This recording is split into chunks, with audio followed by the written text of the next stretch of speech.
truth be told, just a little bit bummed that I'm actually spoiling this in a video essay rather than just having you guys watch the new ending that I put together for my extended cut of the Desolation of Smaug and the new beginning that I put together for my extended cut of the Battle of the Five Armies. Nonetheless, I thought it'd be fun to give you a little sneak preview right now. They are in league. The dragon and the one.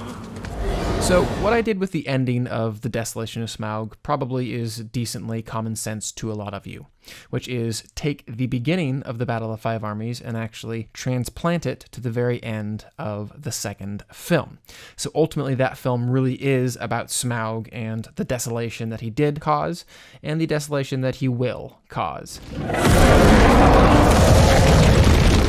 Also, what this new ending gave me was complete permission to cut out nearly all of the battle within the mountain with the dwarves versus Smaug, which, in my estimation, was just a little bit rushed and narratively never worked as much as I wanted it to. Because ultimately, it turned Thorin, if only just for a few minutes, back into a hero. Lead him to the Gallery of the Kings! In the second film, he's slowly sliding down into the darkness, into an obsession, and we see that obsession very pointedly illustrated in this specific scene right here. But then to have him after that in PJ's theatrical cut kind of rally the troops and give his dwarven compadres this rallying speech. If this is to end in fire, then we will all burn together.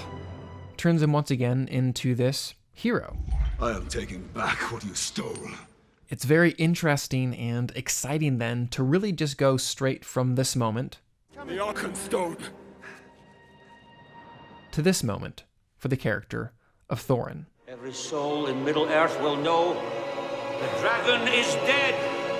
His obsession and his blindness becomes so much more clear to us, the viewer. As far as the specifics of editing go, making this new ending work was actually decently simple. Just had to smooth out the transition from the end of Desolation into the beginning of battle by doing some interesting music editing.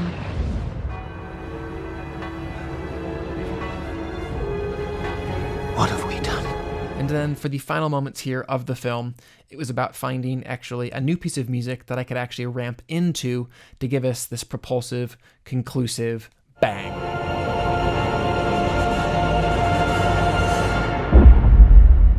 And now for the beginning of my extended cut of the Battle of the Five Armies. A little bit of a preface here. What I ultimately did with the Gandalf side mission and the Desolation of Smaug was to leave it on this huge cliffhanger.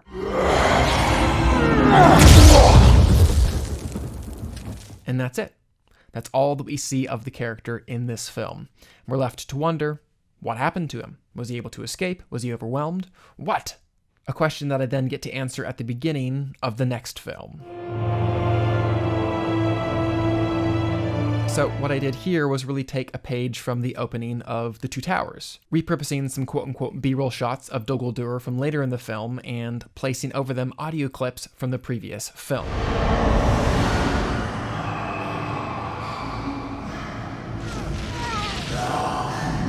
I then get to ramp back into this moment and conclude the showdown between Azog and Gandalf, and then segue into the big reveal that Sauron is still alive and well. This is also really exciting because it does indeed save the big reveal that the big bad is around until the third and final film of this trilogy.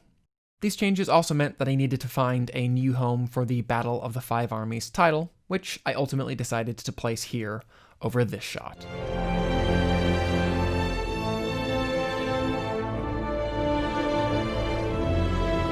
Hope you guys enjoyed, and per usual, if you are interested in seeing these cuts, simply shoot me a message, email address down in the description below. Until next time though guys, cheers.